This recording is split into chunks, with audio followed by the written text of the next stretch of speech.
ഞാൻ പറയട്ടെ, ജയിക്കണേക്ക് മുമ്പും ജയിച്ചതിന് ശേഷവും വളരെ മൃഗീയമായ രീതിയിലാണ് ഈ ഓപ്പോസിറ്റ് പാർട്ടി എസ് എഫ് ഐയുടെ നേതാക്കന്മാർ. ഞാൻ പറഞ്ഞ, നമ്മളിപ്പോ എസ് എഫ് ഐ എന്ന് പറയുമ്പോൾ എസ് എഫ് ഐയിലെ സംഘടനപ്പെട്ട മുഴുവൻ പേർക്കെതിരെയല്ലേ ഞാൻ പറയുന്നത്. ഈ സംഘടന ഹൈജാക്ക് ചെയ്തുകൊണ്ട് ഈ മൊത്തം വൃത്തികേട് ചെയ്തുകൊണ്ടിരിക്കുന്ന കുറച്ച് നേതാക്കന്മാരുണ്ട്. കാരണം മഹാരാജാസ് കോളേജിൽ 1500 പേര് ഒരു പ്രകടനത്തിന് ഉള്ളപ്പോഴാണ് ഞാൻ അവിടെ ചെയർമാനായിട്ട് ജയിക്കണേ.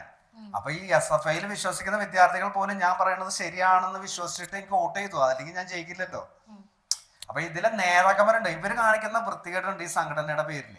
ഞാൻ ചെയർമാനായതിനു ശേഷം യൂണിയൻ ഓഫീസിൽ ചെന്ന് കഴിയുമ്പോ എനിക്ക് ഇവര് ഇരിക്കാനായിട്ട് 3 കാലമുള്ള കസേര ഇട്ടുതരും.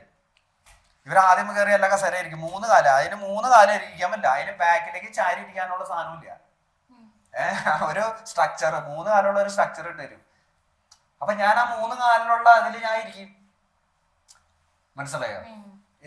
അതേപോലെ കോളേജ് യൂണിയൻ അന്ന് കലോത്സവം നടത്തും. കലോത്സവം നടത്തപ്പോ അന്ന് എന്തോ സെക്കൻഡ് പ്രൈസ് ഏതാണ്ട് ആണ് കിട്ടിയത്.